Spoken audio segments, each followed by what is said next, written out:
the idea that two people with differing viewpoints can get together in front of a neutral audience, and these people can sort of decipher which way these people are thinking and why they're thinking. Yeah, well, and bad as that is, and rife with conflict as that is, the alternative is to separate, as you pointed out, into two camps that don't talk. Yes. And the thing is, the consequence of not talking is that you fight. That's the end game.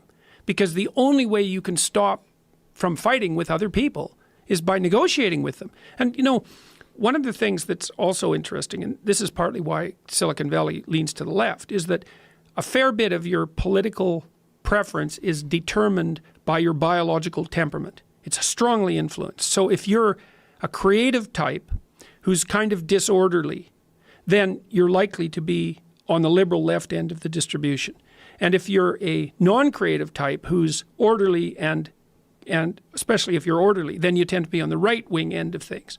And so, well, why is that? Why do those variations exist? Well, they exist because some of the time your best strategy is to do what other people have done and shut the hell up and just do it. Run the algorithm, right? The pathway's already laid clear. It works. Stay in the damn rut and move forward. Okay, so that's the conservative approach. And when things are going right, it's the right approach. The problem is that sometimes it's not the right approach because something has shifted. And so something new has to emerge. And so then there's a bunch of people who are adapted to the new. And those are the entrepreneurial and creative types. And of course, they dominate Silicon Valley because it's a very entrepreneurial, what would you call it?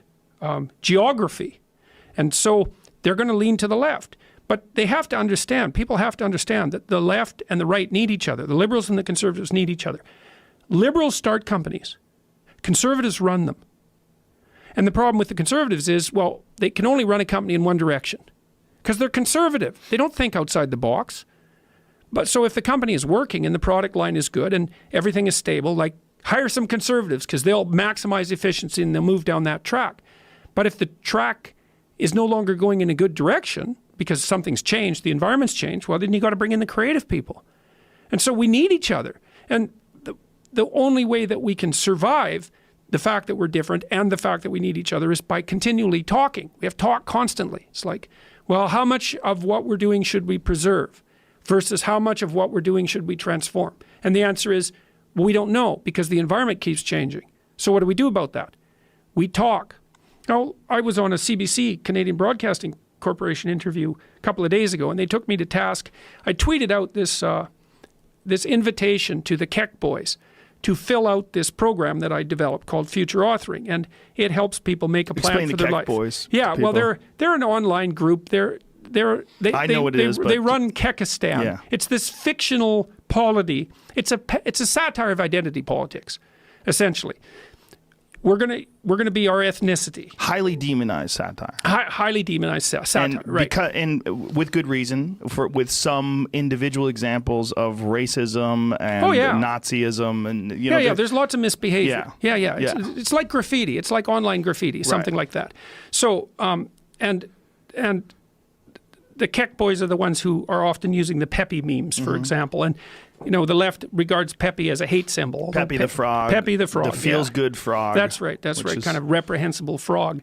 And so I tweeted out to them, I said, Keck boys, seek your 4chan, rescue yourself from the underworld, use code Pepe for future authoring. So it's free for 1 week. So they had to figure out what it meant. And then I showed this picture of Michigan J. Frog, which is the frog from old Warner Brothers cartoon, dancing frog that wouldn't perform when anyone was watching him. So CBC hauled that out and said, well, look, aren't you like appealing to the radical right? And I said, well, no, what I'm doing, I said, look, these people are attracted by the radical right, although they're satirists and juvenile satirists and graffiti types. And, you know, they're playing a weird satirical game. They're having fun, being naughty. That's exactly what they're doing. They're provoking. And my sense was, well, why don't you develop yourself as an individual and get the hell out of the ideological trap? So here's my program, which helps you write about your future, and that'll help you decide who you are as an individual, because that's the way out of the ideological trap. It's like, and that's the way, obviously, what's the way out of tribalism? First, the way out of tribalism is not to never join a tribe. You actually have to join a tribe as you mature, right? Because what happens is, first of all, you're an infant, and then you have your parents to make a relationship with, but then when you move from your parents, you have your tribe, you have your group. Maybe it's the music you listen to, it's the gang you hang around with, whatever. You have to be socialized into the tribe.